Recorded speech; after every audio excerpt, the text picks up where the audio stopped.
বাংলাতে উপনির্বাচন হয় না। আপনার কিছুদিন আগে ধূপগুড়িতে 4000 ভোটে আমাদের জেতা সিটে আমাদের হারিয়ে দেওয়া হয়।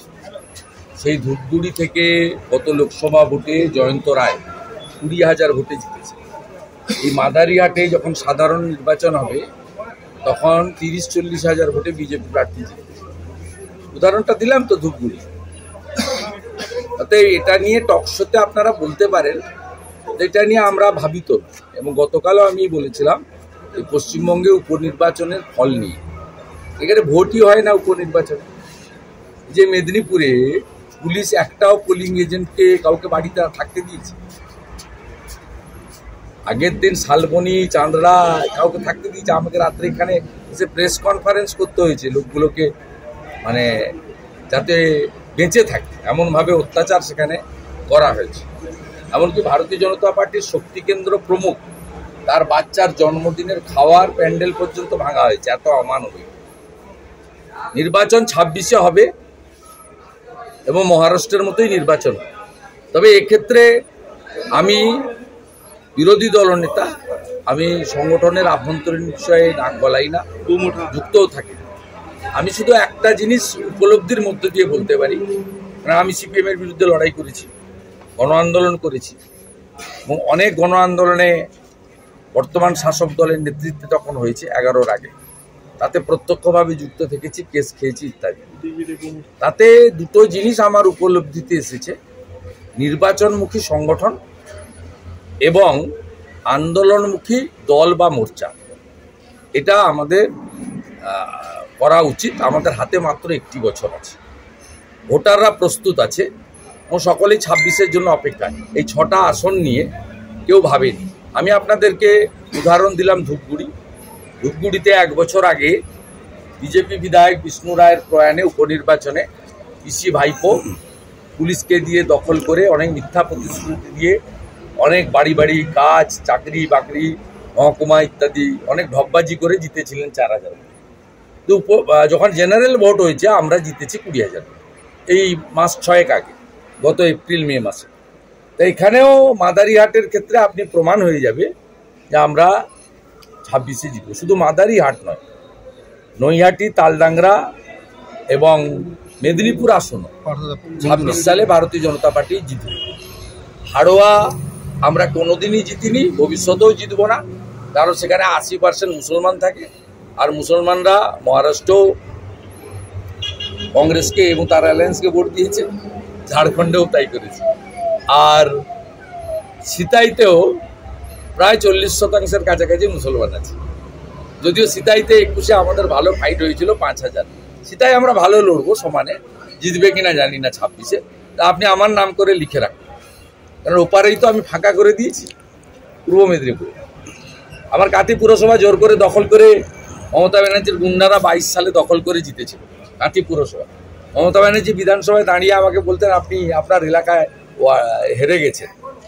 ওই কাঁথিতে তো লোকসভা ভোটে কি হয়েছে মানুষ দেখেছে। 21টা ওয়ার্ডের মধ্যে 19টা ওয়ার্ডে বিজেপি, 50,000 ভোটে আমি কাঁথি জিতিয়েছি। 25,000 লিড আছে দক্ষিণে, 24,000 ভোটে।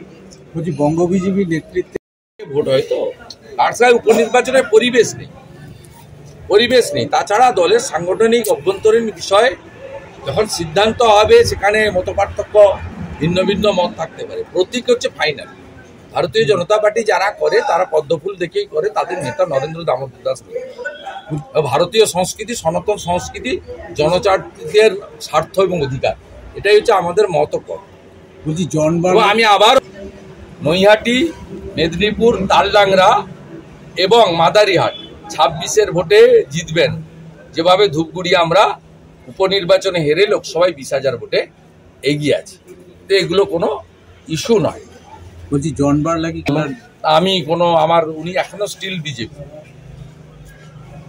মাঝে ওনার মিসেসও অসুস্থ ছিল। আমি কোনো কমেন্ট করব এগুলো, this is not the time. এগুলো মিডিয়ার কাজ। আমি মনে করি পশ্চিমবাংলার উপনির্বাচন নিয়ে কোনো টক শো, কোনো ডিসকাশন, কোনো ইন্টারাকশানে পার্টিসিপেটই করা উচিত না।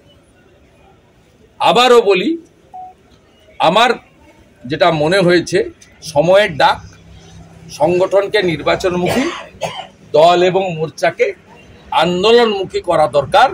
এই জনবিরোধী, দুর্নীতিগ্রস্ত, কোটি কোটি ছেলে মেয়েকে বেকার বানিয়ে দেওয়া, ট্যাব থেকে সাইকেল, সর্বত্র দুর্নীতিতে নিমজ্জমান, পুলিশ নির্ভর, রোহিঙ্গা নির্ভর এই তৃণমূলকে উৎখাত করতে গেলে আমাদের রাস্তায় আরো বেশি করে থাকা দরকার।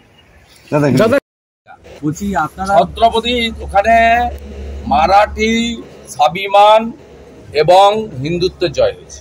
আপনি ওখানে লাডলি বায়না প্রকল্প নিয়ে বিজেপি প্রচার করেছিল ব্যাপকভাবে, তার এফেক্ট কি পড়েছে বলে মনে করেন? হ্যাঁ, একটা তো দেখুন, একটা তো সামগ্রিকভাবে সরাসরি ডাইরেক্ট বেনিফিট ট্রান্সফারের একটা সুফল তো আছে, যার কিছুটা বেনিফিট হেমন্ত সোরেনজিও পাচ্ছেন, এটা তো আছে। মমতা ব্যানার্জি শুধু মুসলিম ভোট তো নয়, মুসলিম ভোটের বাইরে ডাইরেক্ট বেনিফিট ট্রান্সফার যেটা লক্ষ্মীর ভান্ডার, তার পুরো এফেক্ট না হলেও কিছুটা এফেক্ট তো 21-এ পেয়েছেন, 24-এও পেয়েছেন, 500 ছিল 1000 করেছেন, আবার আগের বাজেটে হয়তো 1000টা 1500ও করবে, কারণ আগামী ফেব্রুয়ারির যে বাজেট সেটা বিধানসভা ভোটের আগে লাস্ট বাজেট হবে এই সরকার, তো এগুলো তিনি করবেন। কিন্তু তার বাইরেও নির্বাচনে জেতা যায়।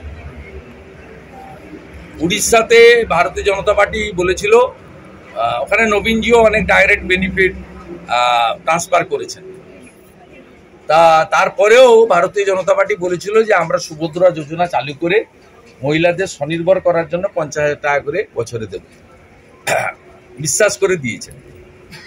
ও পশ্চিমবঙ্গে এই সব বিষয় তো থাকবেই, এবং আমরাও আমাদের যে সংকল্পপত্র বিভিন্ন রাজ্যে আমরা ঘোষণা করেছি তাতেও আমরা জনকল্যাণমূলক সামাজিক কাজকে সমর্থন করেই বলেছি, কিন্তু সেটা করতে গিয়ে যাতে কর্ণাটক বা হিমাচলের মতো রাজ্যটা দেউলিয়া না হয়ে যায়, কর্মচারীদের বেতন বন্ধ না হয়ে যায়, কর্মসংস্থান যখন পশ্চিমবঙ্গে বন্ধ হয়ে গেছে, এই কর্মসংস্থান বন্ধ না হয়ে যায়, এগুলোও কিন্তু আমাদেরকে মাথায় রেখে করা উচিত।